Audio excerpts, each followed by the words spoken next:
Hello, humans. What's going on? Thanks for tuning in to the episode. So, this is a little bit different than I typically do things. I wanted to give kind of some context to this specific episode because this was interesting. I connected with these lovely ladies via social media because that's where all good conversations come from. And it was a lot of fun. They host a podcast called Reframeables. I'm going to leave everything down below for you, but they're two totally different sisters. One is an artist slash entrepreneur, the other a teacher slash philosopher. And they've really spent a lot of their time on their podcast just kind of interviewing artists, thinkers, and creators all around the world to ultimately make the world a better place through conversations. But overall, this was surprisingly interesting, fun, and educational for me. And I generally enjoyed talking to these two fascinating humans. And what's even more crazy is we spoke kind of blindly. We have never seen each other, and we don't really have a lot in common except the one thing. We both have great podcasts. Definitely check them out if you haven't already. And without further ado, ladies and gents, let's talk to Rebecca and Natalie. Funny how. Come here, look. Yeah, he's crazy, see?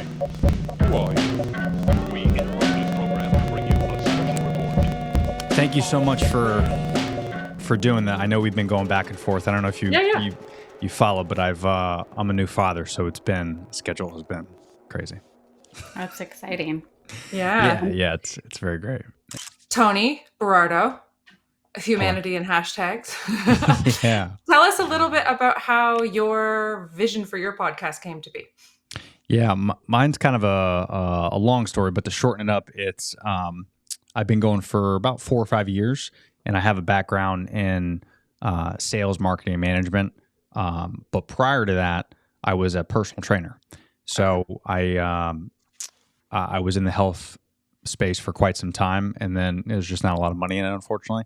So I decided to kind of get off, do something else, but I still had like a passion for it, of working out and just some wellness protocols. And I was like, I should like write a blog about it just to get it off my chest because my wife didn't want to hear me talk about it all the time. I can't write as fast as my brain works, if that makes sense. Mm-hmm. So I tried a blog for a while and I tried outsourcing it, but it just wasn't authentic. So I'm like, let me try this podcast thing. And then I just decided to rant, doing my voice memo app on my iPhone and then uploading that as like a quote unquote blog, turn into a podcast. And one of my buddies who's an actor in LA was like, hey man, I actually like your content. Can I hop on? And he was my first guest. And then I just started interviewing friends, no video, just audio through like phone call and just recording the phone call. And then eventually it just kind of sprung into what it is now, which is I've interviewed people from all over the world, and I just love connecting with like-minded individuals and people like yourself where I know I can learn something from, whether that's in your profession, your personal life. Now it's kind of like transitioned to like parenting and how that correlates with social media and wellness, because there's some gaps there. If you're a parent, you kind of know that what I'm talking about there. So it's just kind of evolved into this where I'm 250 episodes in, and now I do it full time. I'm a content creator as well. I have a content business where I help businesses and people create content, manage content, and also start podcasts. I'm a podcast coach. So it's kind of this like hobby that turned into a career, and hopefully this is the beginning of a long journey of mine. But so how do you deal with that question of niche? Because in some ways, this obsession in the podcast world that we need to be niche, because in some ways you sound, you're pretty broad. Like you're really sort of just like, I like you as a human. Yeah. You're interesting to me. So how do you deal with that? Yeah, I am all over the place for sure. Anybody that follows my content, one day it could be one thing, the other. I've gone back and forth. I've actually interviewed a lot of creators that are millions of followers and make 6 figures on YouTube.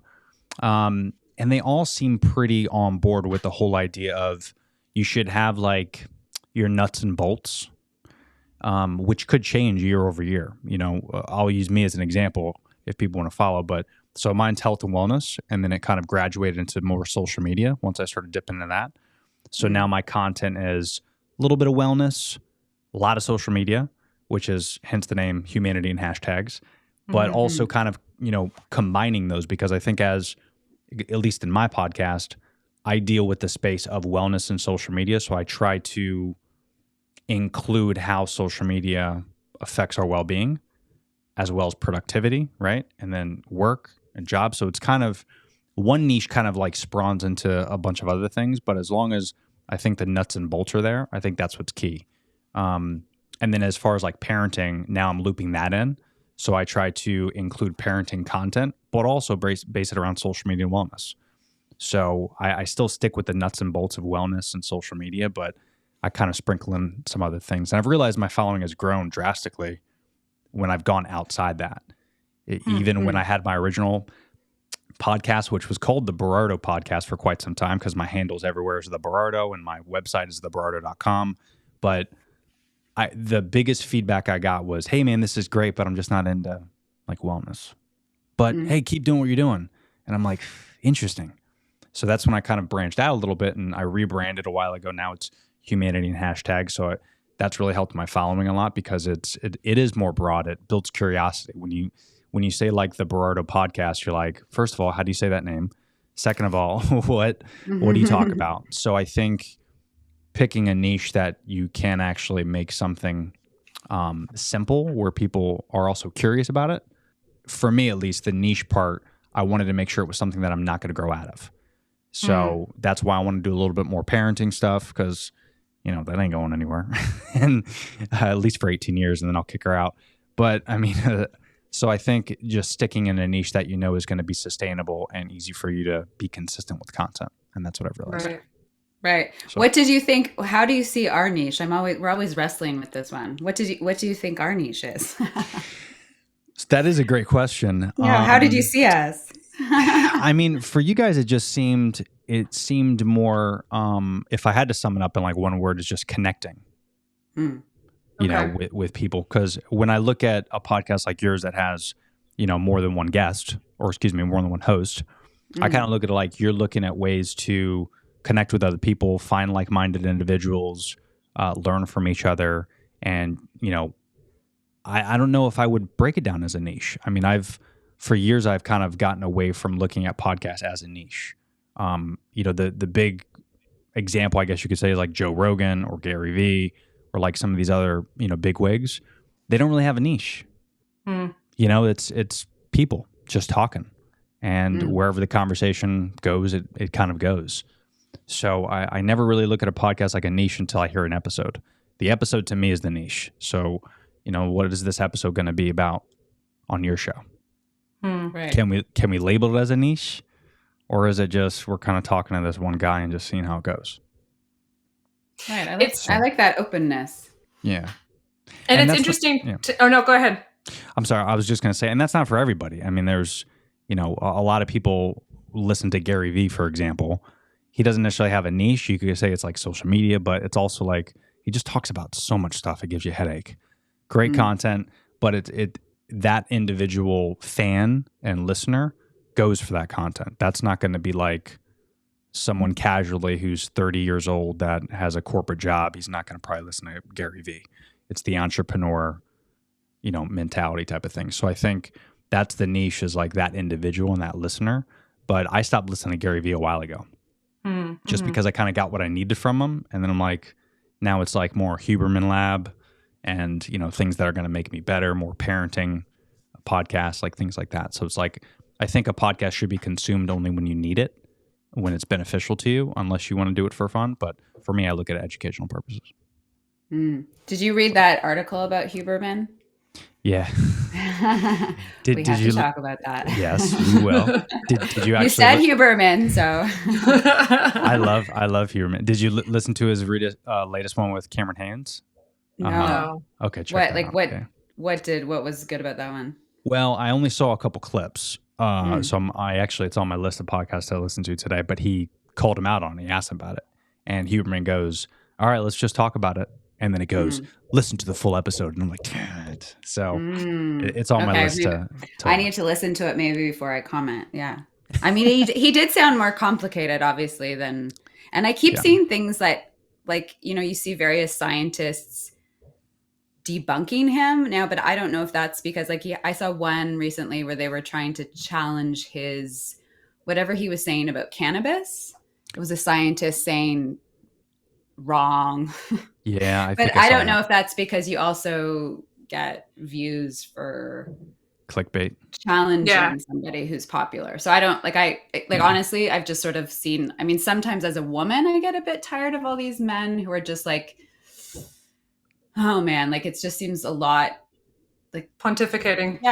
Yeah, pontificating and sort of like I wonder if you can get away with as much not having a niche as a woman. Like it seems like sometimes you men I don't know, like it seems like, is it just like there's this expectation that you know a man can just get behind a mic and just talk and we'll all find it interesting? I'm just saying, I want to hear your response to that, because sometimes I get like, are we allowed as women to just say, I'll just take a mic and I'll just talk?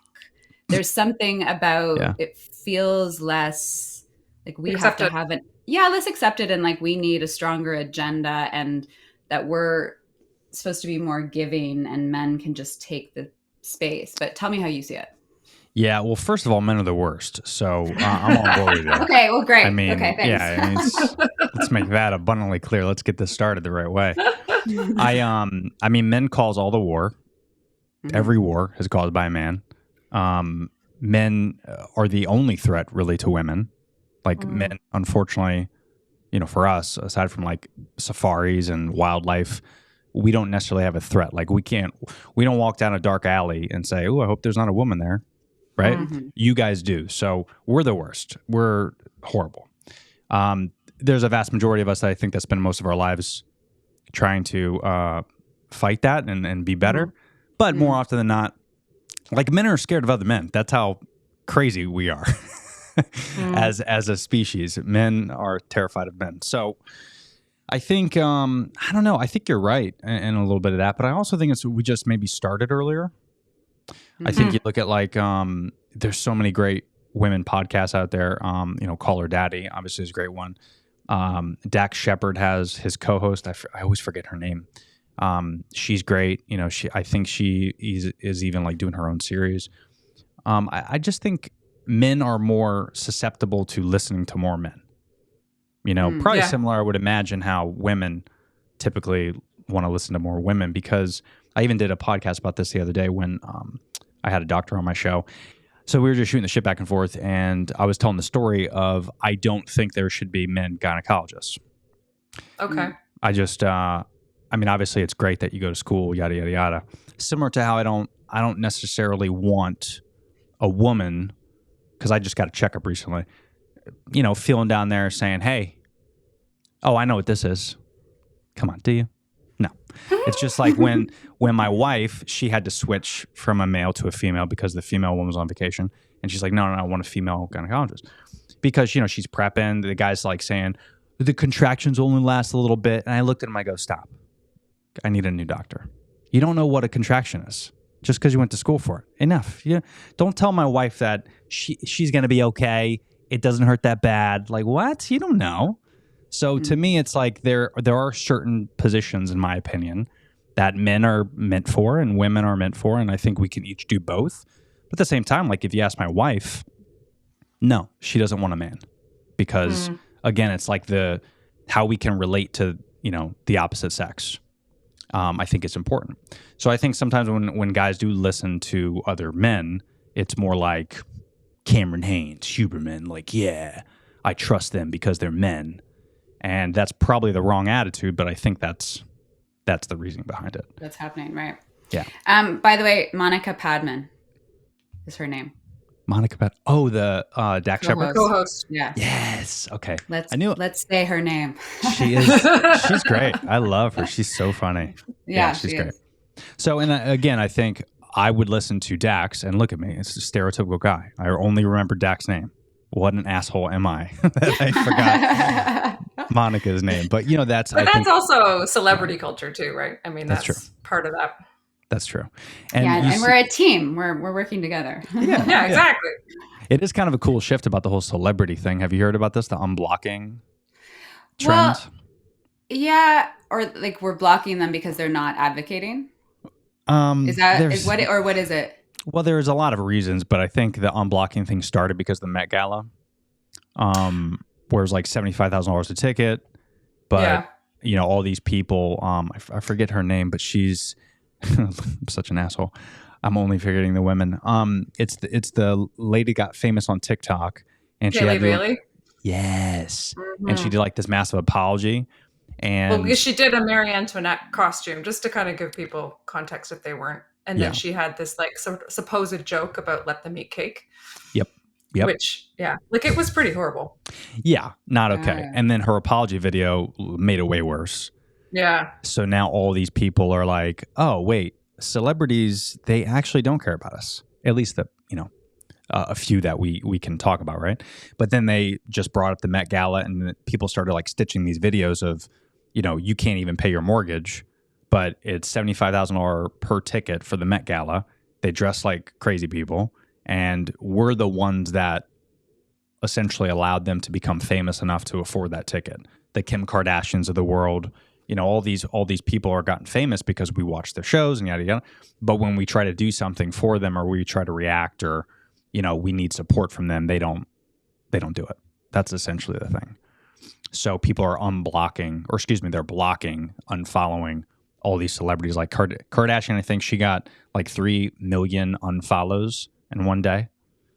So I think Taylor Swift, I mean, like for all of us who have been loyal through our teenage nieces, I'm thinking of Becca's daughter, who's like got me fully, like I've listened to all the albums all summer, all the things, and yet I think she lost like 5 million yesterday. I think that was supposed to be what I saw this morning. So like anyways, it's an interesting like who's being hit, because it's like not necessarily the people who are even on the same team. That's right. Yeah. Well, I saw there's a Palestinian woman, Bizan, that she was posting a list of all the people that we should unfollow, or I guess maybe that's going around that list. But then I saw on Substack this morning that it was like, well, this is going to dissipate pretty fast. Someone was writing about it, but I didn't get a chance to read it. But basically, like, how long is this trend? Is this like a day-long trend? Like, is it like, is any of these artists going to be actually affected by this? That's the question. Yeah. How like long? Taylor Swift can stand to lose 5 million. Obviously, it's not going to hurt her. And will they just come back? I don't know. Yeah, and I think someone like a Taylor Swift, I mean, she's making money off tours and music. I mean, someone like Kardashian, it's the follows, it's the views. Right. So aside from her show, I mean, it's the brand deals, it's Skims. Yeah. Taylor really she's very smart with it, because that's how she makes her money, as touring and music. So if she loses all the followers tomorrow, it doesn't matter. It doesn't actually. Yeah. Right. I mean, it's just not affecting necessarily her tool of promoting it, but aside from that, I think people would still show up. And Taylor's great. I mean, you hear about stories. That's the difference, right? As you hear about stories of Taylor Swift surprising people at their weddings, doing all these crazy, unbelievable things, empowering women, like all this great. Kardashian, it's like, listen, you got great business sense, but you got famous from a sex tape. I mean, you're the typical, you are not what women should look up to, in my opinion. The Taylor Swift story is just a fantastic, unbelievable story where, she lost all the rights to her music, redid it again, like worked her ass off. She's doing these worldwide tours. I mean, look what she did for the NFL. I mean, come on. And it's just so, all the pros. Right. It's great. And her music is awesome, by the way. Yeah. I'm a Swiftie. I'm a Swiftie. It is interesting, though, with your show. And I think of it in contrast, or maybe in conjunction with ours, because ours, Reframeables, is really us having conversations with artists predominantly, and authors who guide our perspective of the world through, or sort of a reframing of our own understanding of the world through their art. So we try to sort of approach it through the perspective, like the stance that they take. And so many of the folks that we've spoken to have been like published writers, award winners, really fantastic thinkers, but not necessarily immediately accessible for all the lay people who might kind of connect with a podcast at any time, at any point in time, right? I mean, like if you're coming to that episode, you might be coming with some knowledge of that writer, for example. That's right. What's interesting about humanity and hashtags to me is the notion of the hashtag is something that is just so immediately like right there, because it's on the top of everybody's feed, because we are so social media driven now. There is perhaps an inroad with audiences, right? I mean, with potential audience members, because of what they know of the hashtag, but they don't necessarily know what the opinion's going to be on that hashtag, which I'm assuming you're playing with. Yeah. I think we try to do that with the notion of reframing, but I think it's a bigger concept that sort of obligates something different. So there's something cool here about the differences of what we're trying to do. I couldn't agree more. And that's why I love, about the concept of your show is like, I look at it like more when you are connecting with people. I think that's what people find fascinating about it, right? Is which is why I started my show. I imagine why you guys started yours is you always want to have someone on the guest that knows something different that you know. I mean, just you two having your own podcast would be very interesting. Would people get value out of it? Perhaps. But I think the way you're doing it, more people are going to get value because every guest has something to bring to the table. And I think that's what's interesting about podcasts as a whole.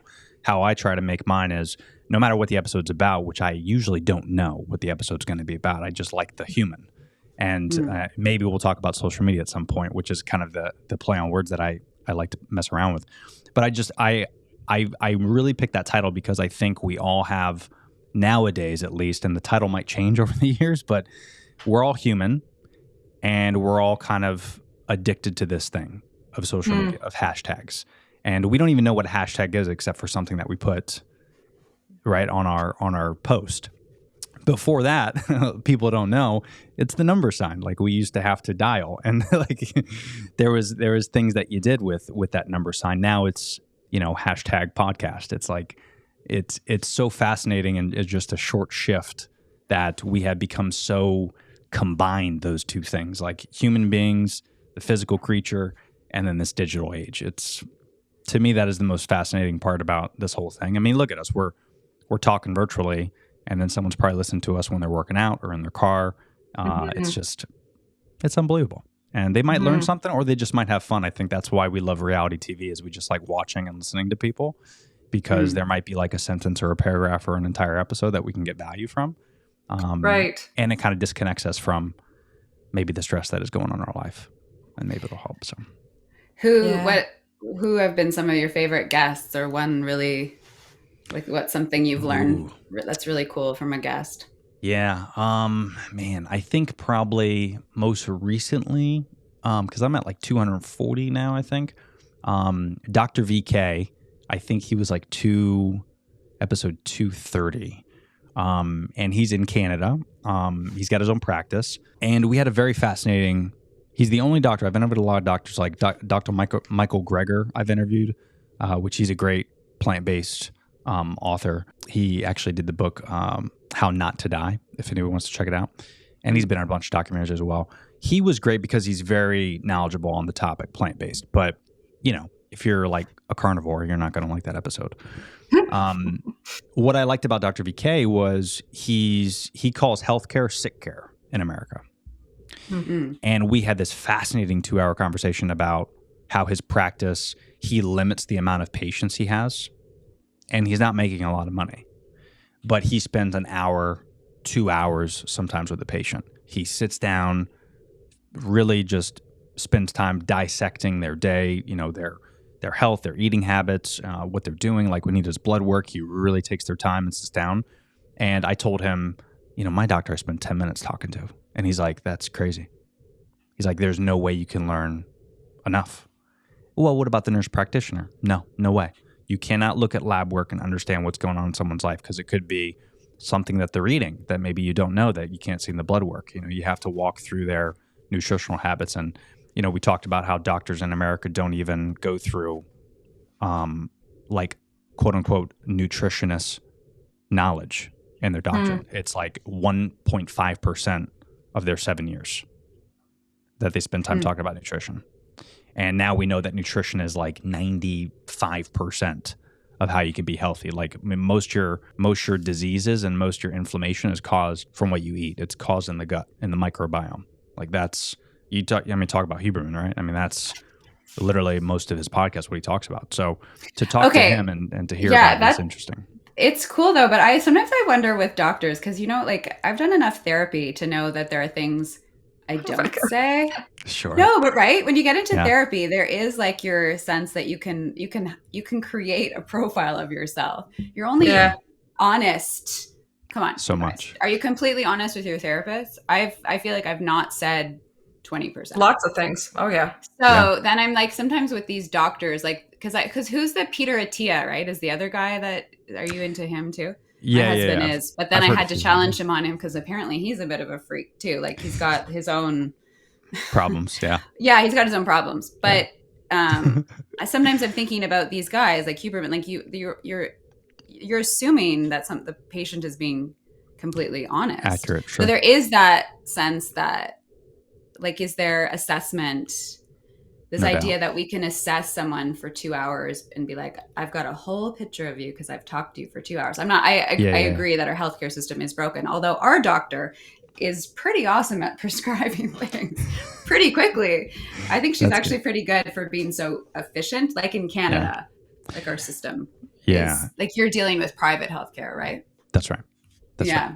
Yeah. I mean, I think, and I think you nailed it. The one thing that I always looked at, especially having this show recently, as I've been thinking about this a lot lately, is I don't know. I've made some really good friends through this podcast, but I've only had those relationships because of the time I've spent with them, right? Like, meaning just you guys, if this is an hour and this is all we talk, I can't get a good grasp of who you guys are. But if I talk to you within the year and we talk 50 more times, an hour each, 50 hours for the year, you can't really bullshit me. Like, I'll know. Like, if you use critical thinking and you're a smart individual and you're above the age of 30, I could figure out if you guys are full of shit, and vice versa. And I think that's what's beautiful about podcasts is Huberman is probably a whack at something, and so is Atia. So am I. I mean, we all are. We all have our flaws. But I think if you consume someone for so long, like Rogan, like there's a lot of examples of things that he's done wrong. But I think I've consumed him for 10 years. I think, not saying I know him by any means, but when all that stuff came out about him, seeing him, launched and they talked about the vaccine and all that stuff, I knew it was bullshit because he talked about all the other things that he's done to be healthy on his podcast that I've listened to over the years. Talking about the ivermectin, if you guys are familiar with that. And he took it. He took this weird vaccine, or no? He took something that wasn't. I don't even know the story, but it was like it's called ivermectin. It's a medicine that's been prescribed. It's won the Nobel Prize for 20 years. But he's been taking it prior to the vaccine, and he took it because it helps a lot of stuff. But he actually took it when he was sick with COVID, and it cured him. But CNN pretty much said, hey, he's taking horse dewormer, which is ivermectin, which they do use for horses. But horses take a lot of the medication we have as well. So, but he was getting slammed and bashed, but everyone knew that was just a clickbait. They were just trying to cancel him and make him an anti-vaxxer. But little do you know, the week that he was supposed to get vaccinated at UFC, that place got shut down because of the whole COVID thing.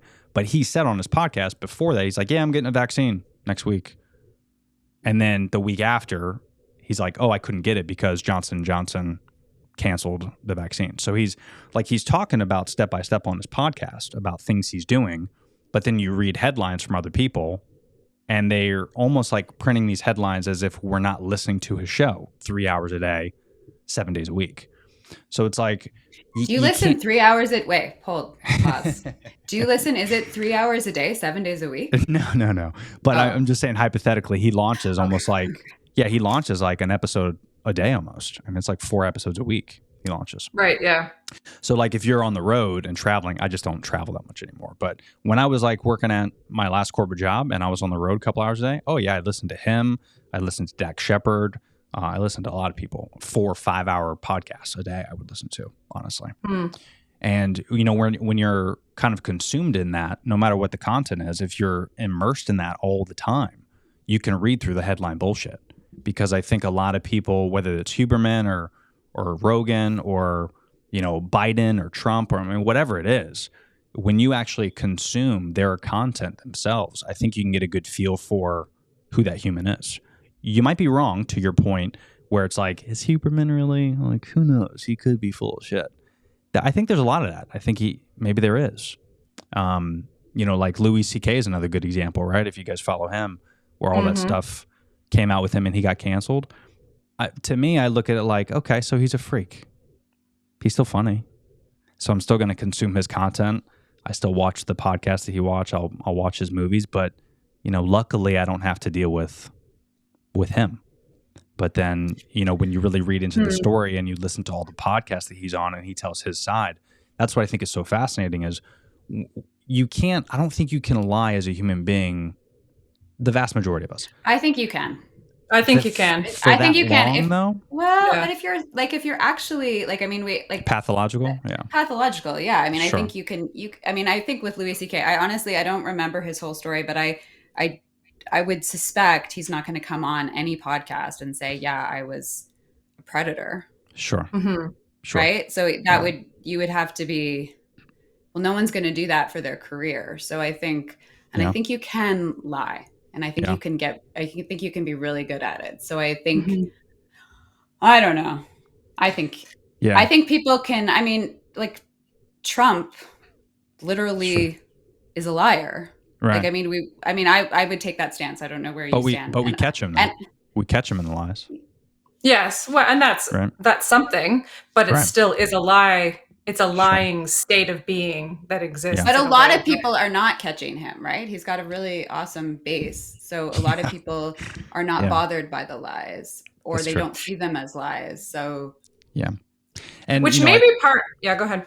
I was going to say, I think that goes back to kind of what I was saying is they've watched him for 20 years, and for 14 of them, he was just a businessman. He was just the guy that made a cameo on Home Alone 2. He was just, the guy that ran the pageant. I mean, so for those people, he was just, they consume that content. So like the last 4 years, he tells a couple lies, he mispronounces something here and there. That doesn't affect them because they have 14 years of backlog of content. And I think that's what is happening with a lot of people where, Huberman thing. Fans of Huberman, and not saying I'm a full fan, but I look at that, obviously it doesn't affect me because I'm not a woman, so it would affect me obviously much differently if I was a woman. Although you have a daughter. Mm-hmm. I do, and that's what, that's where I try to look at the objective aspect of it, and that's why I think education is so important to where we consume everything. Mm-hmm. I'm always like the and type of person. I'm not the or. So like I wasn't a fan of Joe Rogan, for example, when he took down episodes that people found offensive. I think you need to keep them up forever.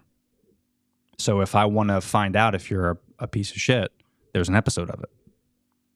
Like I'm not a fan of removing content, if that makes sense, because that's who you are. Like, there's been so many conversations that I've had, episode 1, 2, 3, and then content I created when I was 18 years old.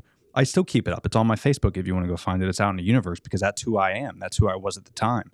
I'm not going to remove a tweet because it's offensive now, but it was 10 years ago. Like, that's crazy. We're all different. We all change. And I think that's what's beautiful about this whole not reading headlines is read the headline. That's fine. But if you're going to watch CNN, watch Fox too. I understand that. I do believe that there is some, but I mean, it's important to, I think it's important to take time to consider critically all sides so you can do the weaving together. Not everybody has the time to be able to, like, in their day, spend all the time sort of parsing all the bits and pieces. So there is some importance to, like being able to count on the truth of who is sort of presenting the information to us. Right. I mean, as somebody, so I was a teacher for 20 years, right? So I mean, like teaching high schoolers to how to be critical thinkers when it comes to digesting what they have presented in front of them, especially when it comes to what is available to them on social media. And I spend a lot of time on TikTok actually trying to sort of make sure that I'm seeing what the young people in my life are seeing, because I need to be able to have conversations and interrogate with them, like what it is that they're seeing and what they're finding. I mean, those interrogation skills are built up over time. I don't know that I would want my mistakes from my youth to be constantly present, not for the sake of needing to sort of save my reputation. I don't think it's about that. I think there is something to, I don't know if you want to use the word culling. I mean, like whatever kind of like a big word that you could use to sort of describe a cutting off of something from a past so that you can move forward, so that somebody is not impacted or inherently like some teenager who looks at some damaged, right? Some teenager looking back to something in my past that I could explain as like having come from learning, but I don't need that to be the story that defines their understanding of how I've come to be as a 45-year-old woman now.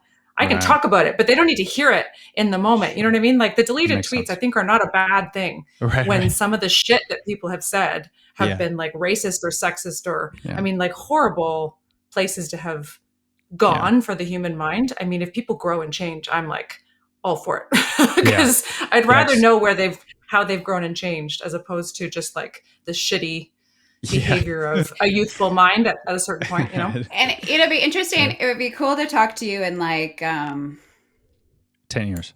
10 years. For real. When your daughter is older and then she wants to do an accounting of your life. Because I feel like that's one thing I've experienced as a parent. I'm like, I mean, it's interesting because I did 2 seasons of a web series and I used my daughter in it. She was the 2-year-old. We did like, it was 2 women on the run with a toddler. Oh, that's hilarious. And at the time, it was fun. But at the time, I didn't think that much of using her in the show. And now I'm like, oh, would I? So now she's 10 and I'm like, she didn't really have a say. And I guess that also speaks to like, she's starting to come into her own awareness of life and she's going to come into an awareness of who I am. And if there was a bunch of stuff that I'd said online that, you know, so like, it's interesting that someone like Trump, I'm just saying, like, just as an example, that he has no, like it's an interesting personality to not care or to think that doesn't need to be edited because people, your own children are making assessments about you. So unless you're creating a family of like psychopaths who don't give a shit about people, then it's an odd, like why wouldn't you want to shape a more compassionate image? Like, why do we think it's okay to just be like, anything goes and you just have to digest who I was and this is all like what is that about? Like, do we not need to help curate a more compassionate world? I guess I'm wondering. Yeah, no, I think you're 100% right. We should. And, you know, as a new father, I've always, I've struggled with this for a while, but I've always told myself, especially because I was such a prick when I was in my 20s, I like to think that I look at things a little bit differently and I'm more stoic and objective on most things. And I'm so glad I have a daughter. If I do have another kid, I hope it's a girl as well, because it's really opened up my eyes a lot more on the struggle that I think women ultimately do face, and multiple conversations I've had with my wife as well. Which is why we started this thing off as like men are the worst, because we are. And she's definitely made me more compassionate. And I mean, I looked at her just this morning. She was playing, sitting up. She's 9 months old, and she's starting to like pull herself up. And I cried like a little bitch. TV was off. I just looked at her. Tears are okay. I wept. Tears are okay. Yeah. But you can't say that to, you know, the Huberman fans out there. They'll think you're I think you should. I think you should. They need to grow and learn from you, my friend. Yeah. But do they not cry? The Huberman dude, even folks? just thinking about it, I'm tearing up. But that to me is like, I want to raise her in a way, me and my wife, we've talked about it, to where it's so beautiful where we are in a very crazy digital age, and it's only going to get worse. But it's also going to get really better, I think. I say that because I'm optimistic in the fact of Jennifer Garner had a great quote where she said, someone asked her, hey, does your teenagers have phones? And she's like, no. And like, how do you do that? Because every teenager in the world has a phone. You know, that sometimes they get phones at the age of 5. And she goes, if my kid can show me an article saying that phones are good for teenagers, I let her have her phone. I thought that was fascinating. And I think we're trying to do that now because a lot of our friends take their kids to childcare and give them McDonald's at the age of 2. And again, however you parent is up to you. But at least for me, the food, I'm 38. The food when I was 2 years old is way different than it is now. That's just a fact. I mean, look at the ingredient list of McDonald's now versus 30 years ago, right? It's way different. So we've decided not to feed her that type of food, but that's through research and critical thinking. And hopefully we can parent that way to where, you know, there is going to be a family that wants to have ice cream with her, depending on where the ice cream is. And she's going to hopefully have that. She's a kid. You never know, as you guys know. But hopefully she'll look at that and say, well, I could eat that, but it's not going to be good for me. But I'll eat it anyway. that type of like thinking, not that she's going to say that, but just that idea of, oh, Trump is an asshole. Let me watch him. Let me make my own decision. And then I'll look at Biden. Let me watch him. Let me look at RFK and I'll watch him. That type of critical thinking, I think, to add to your point, that's what's missing. It's not the removal of things or making things better or making the world more compassionate. I think just people need to use more critical thinking, because you look at all the protests that's going on and all the Israel and Hamas, all that stuff. Do those people that are protesting, do the ones that have the strong voices, do they know about the subject? Are they educating themselves? Or are they just showing up because all their buddies are showing up and they know they're going to pass their class? There's a lot of that too. So it's like, we could try to make people compassionate, or we could try to get people to understand you got to research more, and you have to watch the headlines of Huberman Lab being an asshole, but you also have to listen to his podcast too, because you have to know, is the headlines just kind of giving you some clickbait, or is he really an asshole? I there's no arguing. Yeah, 100%. There's no arguing with the need for critical thinking skills. Absolutely. And the problem is, I think social media, just to put the blame on all of them, because it's not our fault, it's their fault. But I think it's a bit your fault. No. Right, it's a bit. But it's funny because every single algorithm, aside from maybe TikTok, which is why I love TikTok, is they reward the clickbait, right? Like I've tested it myself as a content creator, where something does better on Instagram than it does on TikTok, because Instagram will feed you political stuff. And when I use words like don't, can't, you shouldn't, that gets more views than, hey guys, you should do. So there's something very wrong with that too, right? Because it kind of takes us and realizes as creators, maybe there's, call it 1 billion creators on the planet.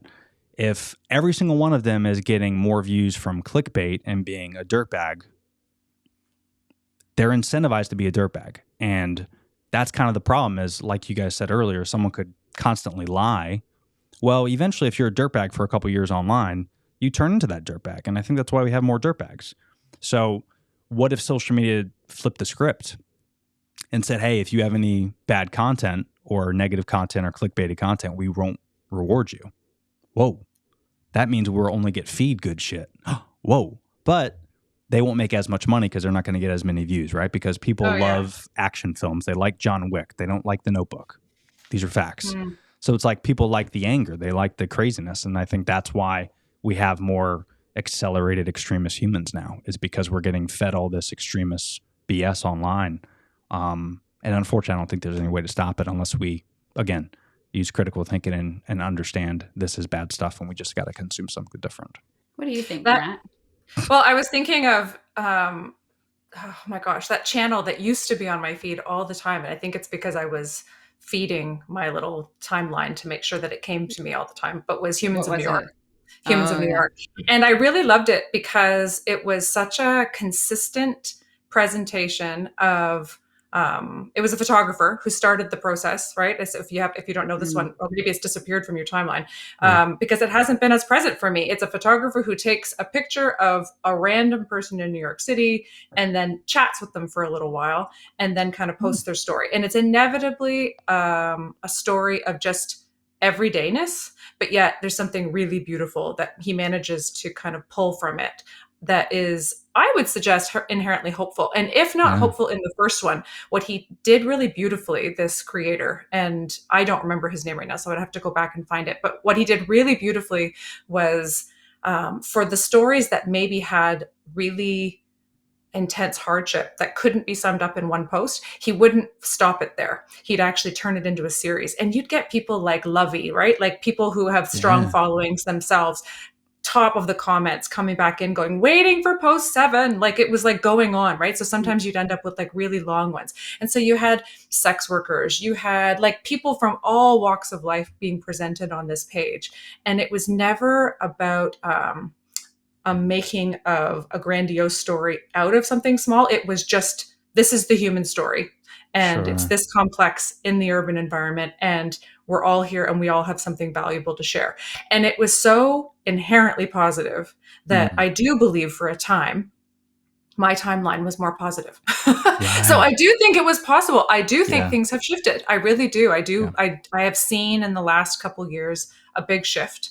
And we know I mean, like that's been written about, it's been talked about that like since things have shifted in terms of ownership and the way that these algorithms have played out, that we're seeing a lot more anger, and our own attempts to curate our spaces are more and more work. And I am seeing friends who they're like, Nat, I want to support your podcast, but I'm not on social media anymore because I can't actually do it.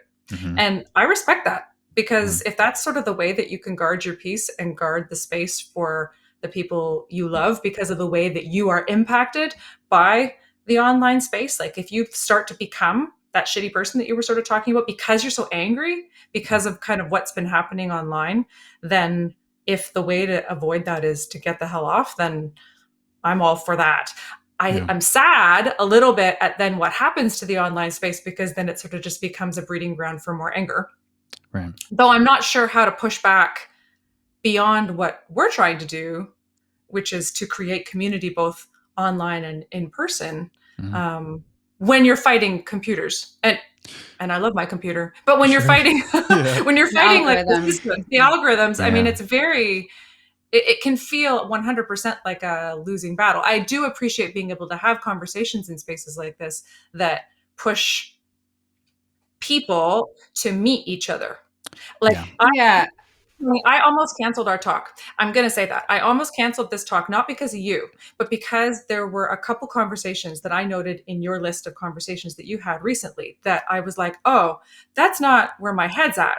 And it doesn't matter, because I don't want to like amplify or like, it's not about that. For me, it was just an moment, because I was like, but wait a second, he reached out to me.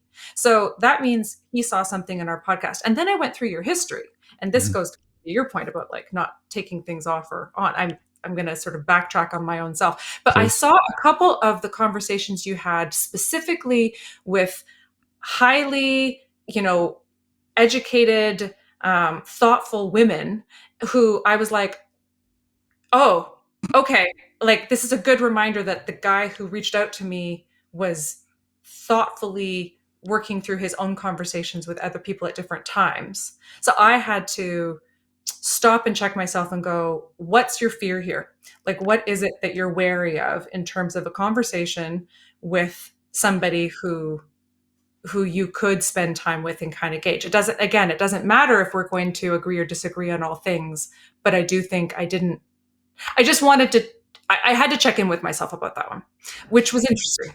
I appreciate that. I appreciate that. Yeah. And I do think that's true. Like that it's not helpful for us in the world when we're talking about what kind of world we want to create online. It's not good for us to continue to only speak to artists where we together feel we feel a bit radical or whatever, and we like to think a certain way, and that's comfortable. Because it is like, I enjoy talking to poets, who are really thinking, really differently and wouldn't resonate at all with Huberman, I bet. So, you know what I mean? So then, but it's all to say, I think a world in which all sides can come together and have a conversation is a better world, because there's value in your perspective, there's value in our perspective, and we all need to check ourselves and be like, if we can't dialogue and we just want to go into our little camp, and that's not a better world. No. Yeah. No, well said. And I that's the one thing I love about reaching out to people and just talking with people like yourself, is because I wouldn't, like if you, I don't know, if you were hosting a book club or something and I walked by and saw a sign, Reframeable, like I wouldn't, it's not something I would go into. And that's why I love social media, is because you can reach out to people and you might not ever talk. And again, I go back to, maybe we don't talk to each other again. Hopefully we do. But I think it's just interesting to have conversations with people, because I believe in this medium so much, and I'm a better person for it. Because episode 1, like I said, was just me ranting, and I would use a lot of filler words, and I would cuss even more than I do now, believe it or not. And it's just made me better over time, and I think a lot of that is just parallel to me just getting older, maybe becoming a father, but parallel is just talking to other human beings. Because I think especially when the pandemic happened, I mean, there was 2+ years that we just didn't talk to each other. So now that we kind of came out, like everyone remembers 2023, right? Like you're kind of like, you're still doing the mask thing, and then you go out to a restaurant with friends and you're like, you're only talking about the pandemic. you're only talking about the Netflix shows you talk, like there's only certain things you talked about. I don't think because we didn't have other things to talk, we just forgot how to talk to people. We've always been on the keyboard commenting and scrolling through TikTok. And I think what's cool about the podcast is even if people don't get value from the substance that's in my episodes, they just get to hear other people have conversations, and hopefully that allows them to be more objective and to have their own conversation somewhere else. And I think that's what's beautiful about it is just, like you said earlier, just opening up and having conversations with people, because we just don't, we don't do that anymore. It's crazy. And maybe modeling how to try. Because I don't want to say how to do, because I don't actually think, like, the teacherly part of me from yesteryear where I was in the classroom would always be modeling for my students how to do something. But I actually think modeling how to try is perhaps more important. So how to try having conversations is a really, like, it's an iterative, ongoing, like, even as we've had this conversation here, like, you might start something and then have to, like, reflect on how that part of the thing that you said, the thing that I said, didn't necessarily present itself in the way that I wanted it to. And so then I have to come back to it. But I have to give myself the chance to have the conversation long enough to be able to come back. 100%. Right? Like, because that's why that 140 characters or 260 or whatever the tweets used to be, like, that's why it never is enough. And there's always a thread. There always has to be a thread, because you're never able to truly say the thing you need to say in the one short sort of stopgap point that or even garners a reaction. Yeah, even like an interview, right? Like you go on the Tonight Show or something like that, or the Today Show or Morning Joe, like whatever you're into. They have these panels that are like 10 minutes and then a commercial. Yeah. It's like, no. Like I've never done a podcast that was less than an hour. Mm-hmm. I don't believe in that. Like if I really enjoyed the conversation, it's at least an hour. I have a podcast that myself that have been 3 hours unedited, and I just post it. Just because even if no one gets value out of that, again, it's me selfishly. I started this podcast because I wanted to vent and to learn more. So that's how I continue to do it. And hopefully people get value out of it. But if they don't, I'm still going to do it. If I make zero money off this, I'm still going to do it. It's just I enjoy, like even just having this conversation today. It was all over the place. I'm sure you didn't expect this, but that's what I loved about it. That's why I don't necessarily have any questions, because I know I can talk to any humans, good or bad. I can talk to it because I like to think I'm kind of objective, and I just believe in what you guys do and the meeting that you're creating as well. So I knew we could figure out something. Here we are. We're at an hour. I didn't even realize. I just looked. This is so. It's funny. I'm going to go back to one thing that we did say in terms of the curating of our life online. And I think of this because it actually isn't about an online thing necessarily, but my son, he's 9, and only in the last 2 years did he actually truly understand what it meant that mommy and daddy had been married to other people before we met each other and had him. So his parents are technically, divorcees, whatever that means, right? In his mind, of late, that's been coming up. Like all of a sudden he's wanting to ask questions about life before. And so both my husband and I have been a little bit like, we can talk about this if you want to, but like who you have as mommy and daddy now is your life. Right. Like you don't have to, there doesn't have to be such an intense investigation of all of the facts. I think that's what I want to say, sort of for the young person kind of growing forward in this world, but even just for like me. I don't know that I want to know every single bit about every single author that I love, for example. If I don't want to know all of their seedy past to be able to take value from their work now going forward. And if that's something that I can sort of offer to my son, if I could offer that freedom to myself to just sort of be a learner without having to. So I think there's a balance here for myself, for my brain, around the notion of critical thinking and digging up. Because that is, I think, its own dangerous path forward of whataboutism, or kind of like gotcha. The notion of all sides that, like, I think can be a problem. Like in terms of the way that, like, there's got to be a balance here in terms of how to interrogate the world that we live in.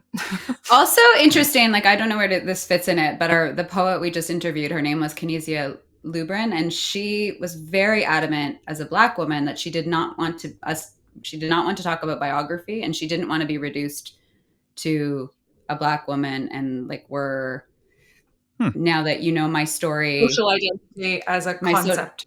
I see. Yes, that she wanted. Can we talk about the work? Can we talk about the work, this book that I wrote, and can we just see how it sits with you and the stories in the book itself? So that I also found interesting. I don't know where that fits. Yeah, that's wild. But that was like a interesting learning because because for example, me sitting here right now, I'm like, I wonder what your wife does. That's where my head goes. And I'm like, I want to know a little more. And she would have been in that instance like, no, thank you. Like, I'm not interested in answering that question. Would you agree, Nat? Yeah. She was like, let's talk right here about this work and not dig into those, what she would call base. She said it. That's what she said on the podcast. She called them base, those questions. So I was like, oh, wow. That's like, I got to think about that. Yeah, that to me, again, is hosting a podcast, being on a podcast. I've been on hundreds of podcasts myself, and nothing is off limits. I just was on the other day. It was called Win the Night, and he's a psychologist.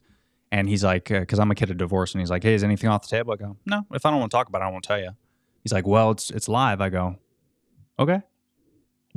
I mean, if I accidentally say something, well, then I really wanted to say it. Like I'm smart enough to hold back my thoughts. But if you want to ask me something and I'm comfortable talking about it, I'm just going to say it. But I never tell people something's off topic, which is why we're at an hour. You can ask me about my wife, but prepare yourself. Okay, wait. Okay, it's hold like on. It's another 20 minutes. Is when in that podcast did that guy? I like to ask provocative questions, or sometimes I don't even realize I'm asking a question that is causing someone discomfort. Did he go anywhere that you were like, wow, that was a great question? That, I mean, you might have answered it, but was he very probing in a way that was quite impressive? Surprising. Not really proby, but definitely the dude's a shrink. Like what? What was a good question? He was shrinking me up for sure. Yeah, like what? What? Do you have time? Can we go into it? Oh, I want to know something. Okay. I have to go. I have to do some writing, you guys, so I don't have 3 hours, but let's talk for 10 more minutes. Yes, he was probing me a lot about the divorce. And again, he just was like, divorce. I want to go to that place. That wound. He just was like zoned in on that. Yeah, because I took. So I was. I think my parents originally first got separated at 13, and then they got back together, and then they got divorced at 15. So there was like a 2-year window of back and forth. So it was kind of a mess where it was like, now the stories are different. My mom was like doing her own thing. My dad was doing his own thing. And then they tried to share custody. And then, my mom will tell you that my dad tried to kidnap me and take me. And then my mom would tell you, or my dad would tell you something different. So it's like I went through a lot of my childhood kind of like being devil's advocate. And, everyone thinks that 2 Christmases is great and, 2 birthdays is great. But then, at that early age, it affected me in a fucked up way. And I rebelled in my teenage years, and I moved out really early and didn't have a good relationship with my parents for a while. And now it's stronger than ever, but it's through a lot of trial and error that I had to go through. So he was just kind of asking me what that was, and I was like, yeah, I'm open to talk about it, because I think if my daughter was to ask me in 20 years what that is, I probably wouldn't tell her everything. But I think it's important that is discussed a little bit, because I think there's more people that deal with that type of issue that don't really have an outlet, or don't maybe have a lot of people to talk to. We talked about kind of like vetting social media and things and deleting things. If I posted something, hypothetically, if I was 15 and I posted something like fuck my dad or, whatever, like, and I was bashing, I think I would leave it up, because if you ask my dad now, like, he never used to say he loves me. Now he says it every day that I talk to him. And I think that's beautiful. I think it's great that you could look back in my history and say, now it's better, I think, than me and my mother, if I'm being honest. Okay, so question. Yeah. That's interesting. And I have a question, just this will help me as a mother. Do you think, so your dad's saying, I'm curious about what we can heal and make up for as parents when the things we do wrong. Like, can your dad actually make up for that now? Like, is that wound in you Like, are the wounds we imprint on our children healable? Or that's there for you? Like, your wound of that not hearing I love you as a kid is kind of a thing you remember, even though you appreciate that he's loving now? Or, like, do you know what I mean? Sure. Yeah. What It's a good question. I think so. But I think if it doesn't heal, it's better for you. Say more. That trauma, whatever you dealt with, has made you the strong person that you are. And when you take that away, you're just normal. Not that there's anything wrong with being normal or, my daddy said I love me all the time. Like, there's nothing wrong with that. That's fantastic and beautiful. But I think I'm a better person. I'm a stronger person than my counterpart because of that.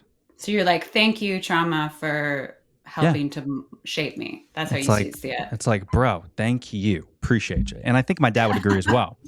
Because it's not that he wasn't a loving guy. He's just his dad. He's Italian. I mean, his dad, my grandfather was named Guido Berardo. Okay, that's how deep Sicilian ancestry this thing goes. Right. He's off the boat. He was not, let's go watch Barney together and have a good time. Like, my grandfather was a hard ass. And my dad, I think, was less of a hard ass. But as we know, being parents, you try to be better than your parents treated you. And then eventually maybe there'll be a perfect human born. And that's just not the case, right? Because being a parent's very difficult. And as a parent now, I look back and I realize that he was probably in a toxic relationship. They'll never admit this shit. But he was probably in a toxic relationship and having a kid, money, stress, work. He was working 3 jobs.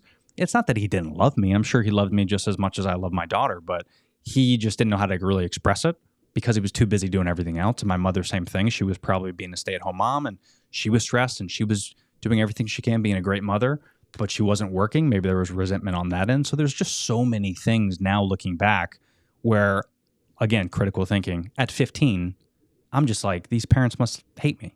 That wasn't the case. It's just how I looked at it at that moment at the time. And just now I think I'm a little bit more smarter and older and more intelligent, that I can understand what was really going on. And I look at him and I just, I go, I get it, man. Let's forget the past. Let's enjoy today. What's going on? Let's, hang out with your granddaughter. Let's have a good time. So I think it's beautiful looking back at it now. Like, if I lost these memories of him not being what I think he was, I think I would be very disappointed. Because they shape. Yeah. Yeah, they shape. And I look at him now more beautifully than I did before. And same thing with my mother. Is I just look at them better than I think the conversations I've had with other 30-year-olds that look at their fathers, where they're like, my daddy's great. And I go, yeah, but my daddy, he did this arch, man. This arch is like, it's like watching a movie, right? Like John Wick. You watch John Wick like lose his parents and lose his dog and lose his wife. And then he makes this like arch at the end of the movie. And you're like, yes. But you know what?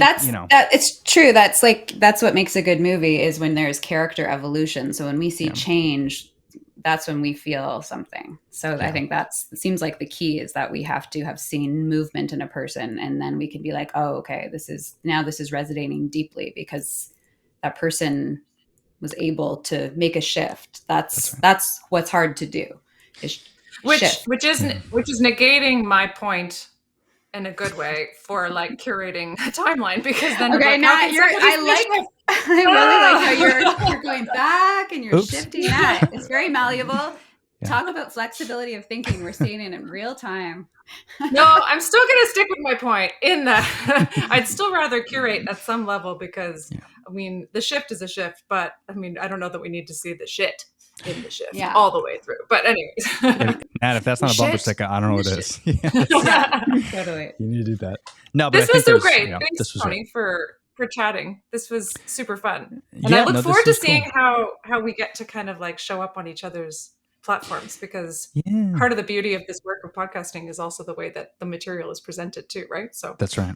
Yeah. And is your audience interested in the perspectives of 2 artist-leaning women? Yes. Yes. Yes. I only say that because you guys are just human, and that's what my audience digs. Is we just. Cool. I've never met somebody that says, your topics are too consistent. But what people like about my podcast, I think the most, is that it's just there's just a huge consistency, like, block in everything that I do. Like, I don't even title episodes, I try to make them as broad and simple as possible. Like I don't even know what this one is going to be called yet, but I just try to make it simple so it builds curiosity and people just are the fly on the wall and they listen for 2 minutes and I'm like, oh, this is interesting. And then here we are an hour later. That's kind of that's the goal is I want people to just be a fly on the wall and just listen to the conversation. So they're going to love it. They're going to love you guys. They're going to go follow you and it's going to be great. Awesome. Thank you, Tony. Again, keep up the good work. I love what you guys are doing. So you too, man. Awesome. And say thanks to your wife for the time, the extra 10 minutes. I appreciate it. We know that those are precious minutes. Okay, take good care. Thanks, guys.